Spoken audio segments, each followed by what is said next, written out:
The office buzzed with the familiar rhythm of a Monday morning, keyboards clattering, phones ringing, and the occasional burst of laughter from small clusters of coworkers.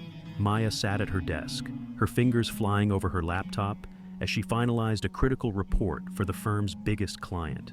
The glow of her monitor illuminated her focused face, and though the morning was still young, she was already in full stride. Maya had learned early in her career that, as a young black woman in the corporate finance, she couldn't just meet expectations, she had to exceed them.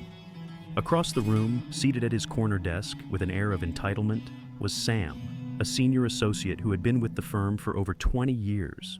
Sam was the type of man who lived by unspoken rules. Men lead, women follow. Experience outweighs innovation, and anyone who didn't look like him had no business being there. From the moment Maya had joined the team, Sam had made his disdain clear. He dismissed her ideas in meetings, interrupted her presentations, and dropped snide comments that hung in the air like cigarette smoke. "Don't take it personally, Maya," her friend and colleague Emma had said once, noticing Maya's clenched jaw after another meeting, where Sam had shot down her proposal without even glancing at it. "He's just old school. Guys like him don't change." But Maya wasn't one to back down. She'd worked too hard to let someone like Sam rattle her. She graduated top of her class, earned her MBA on a scholarship, and fought her way into one of the most competitive firms in the city. Every move she made was strategic, every accomplishment a testament to her capability. And now, she was on the cusp of something big, a major project that could cement her reputation at the firm. All she had to do was deliver. Sam, of course, had other plans. He watched her from his desk with narrowed eyes, his lips pressed into a thin line. The project Maya had been assigned was one Sam had wanted for himself, and the fact that it had gone to her, a rookie, as he liked to call her, burned him more than he cared to admit. Worse yet, he couldn't stand how seamlessly she had integrated into the team, winning over even the most skeptical colleagues with her work ethic and charm. "This firm is going soft," he muttered under his breath, his fingers drumming against his desk, handing out opportunities like candy. As Maya worked, oblivious to the storm brewing across the room, Sam leaned back in his chair, his mind already scheming. He'd been in this game long enough to know how to tilt the scales in his favor. And if it meant Maya had to stumble, well, that wasn't his problem. After all, in his eyes, she didn't belong here anyway. What Sam didn't realize was that the path he was about to take would lead to consequences far beyond anything he could imagine. Karma was watching, and it was only a matter of time before it struck. Maya was on a roll. The client project, a comprehensive financial proposal for a high-profile merger, was coming together flawlessly. Every chart, every statistic, every word in the report reflected hours of meticulous work. As the deadline loomed, her excitement grew. This presentation wasn't just an assignment, it was a stepping stone. If she nailed this, it would prove that she could handle high-stakes projects, even as the youngest associate on the team. Sam, however, couldn't stomach it. For weeks he had been watching Maya's progress, bitterness bubbling under the surface. It wasn't just that she'd been handed the project, it was how confident she seemed, how unbothered by the small obstacles he had quietly placed in her path. At first, it had been subtle, misplacing her emails, forgetting to include her on meeting invites, or subtly undercutting her ideas during discussions. Maya had handled it all with grace, brushing off the inconveniences and pressing forward. But Sam wasn't done. If she wasn't going to fail on her own, he'd have to give her a little push. The sabotage escalated a week before the presentation. Maya arrived at work early, as usual, to find her desk drawers open and her files scattered. Her heart sank when she realized some key documents were missing, the original spreadsheets she'd spent days perfecting. She checked her email for backups, but the files were gone there too. Panic rose in her chest, but she refused to show it. She combed through her backups at home and pieced together enough to rebuild what was missing, but she couldn't shake the feeling that this wasn't an accident. Later that day, she noticed Sam smirking in her direction during a meeting. "Something wrong, Maya?" he asked, his voice dripping with false concern. She forced a smile, refusing to give him the satisfaction of knowing he'd rattled her. "Nothing I can't handle," she replied, her tone steady. But inside, she was seething. She couldn't prove it, but she knew Sam was behind it, and she knew he wasn't done. 3 days before the big presentation, Maya stayed late to finalize her slides.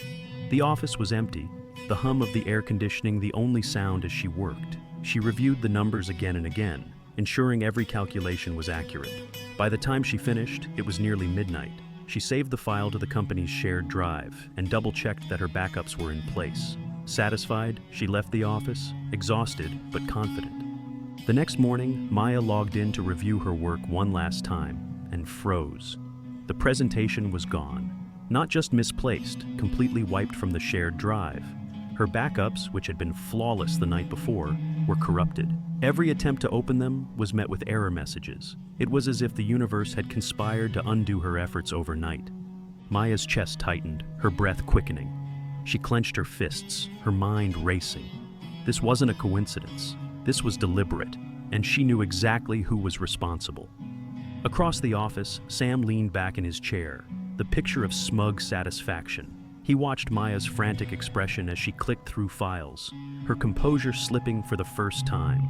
He had been careful, covering his tracks by accessing the shared drive through a proxy and ensuring the backups would fail.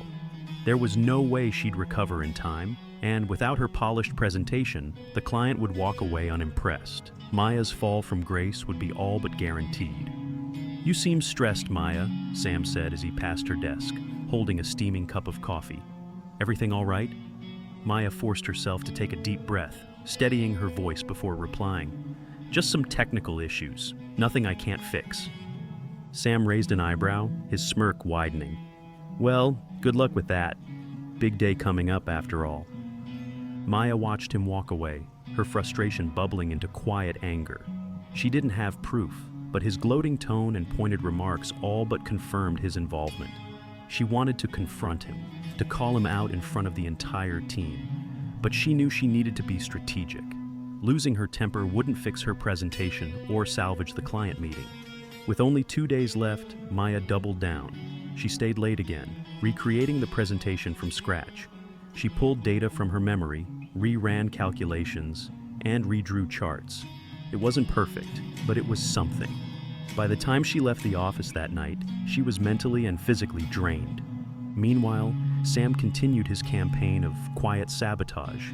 He whispered to other colleagues about Maya's inexperience, suggesting she was in over her head. "She's talented, sure," he'd say, his voice feigning sympathy. "But this project might be too much for someone so new. I mean, she's not exactly seasoned, is she?" Some of his coworkers nodded along, but others began to notice his pattern. Emma, Maya's closest ally at the office, overheard Sam's comments during a lunch break and narrowed her eyes. Something about his tone felt deliberate, calculated. She decided to keep an eye on him. The morning of the presentation arrived. Maya had stayed up all night perfecting the new version of her pitch. Her slides were less polished than her original work, but she had done her best. As she walked into the conference room, she held her head high, determined not to let Sam or anyone else see her stress. The clients arrived, and the room filled with the senior leadership team.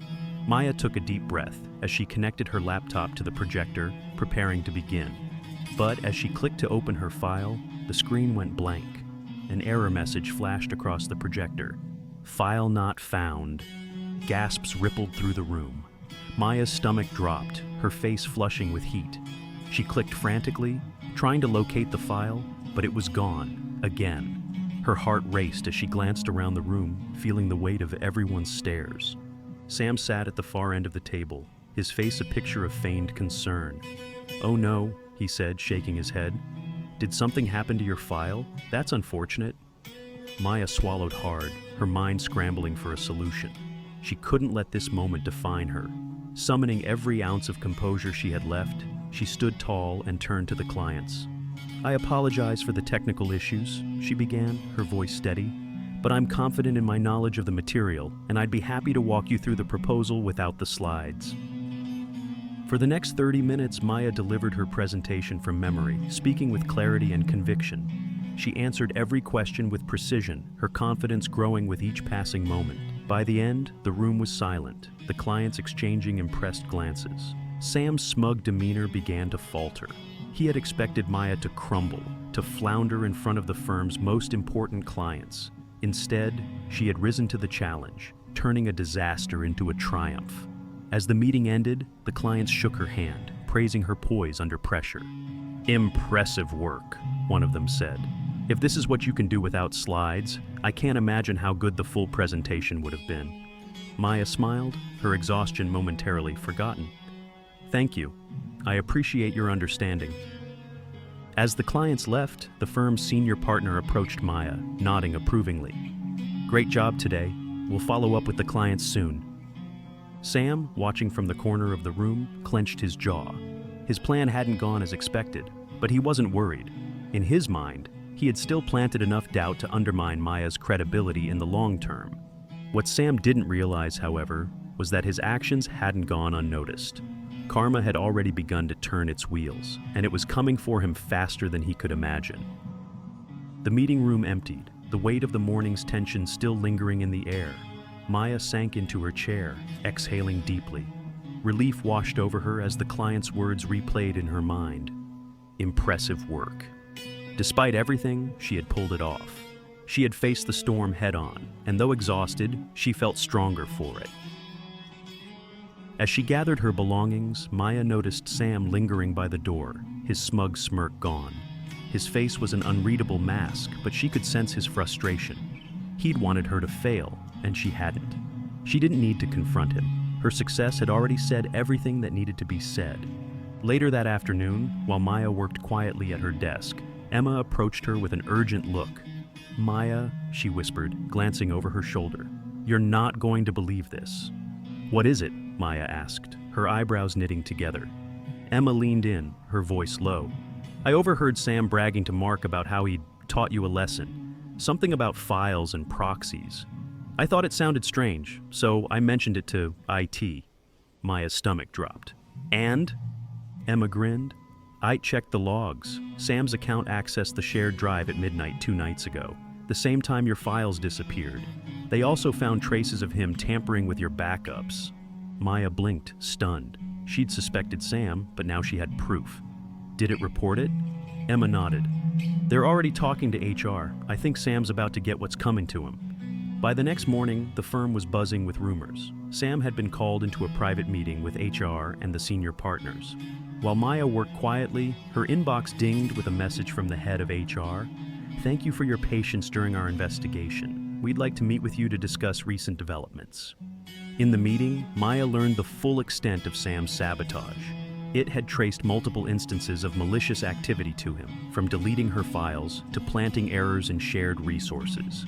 Combined with Emma's testimony, the evidence was irrefutable. Sam's termination was swift and public. His desk was cleared out by the end of the day, and whispers of his disgrace rippled through the office. Maya, meanwhile, was called into the senior partner's office. "We're sorry you had to endure this," the partner said. "You've shown remarkable resilience. The clients were impressed, and so are we." As Maya left the office that evening, she felt lighter. Sam's efforts to bring her down had only highlighted her strength. She didn't just survive, she thrived. And now she knew. Karma never misses.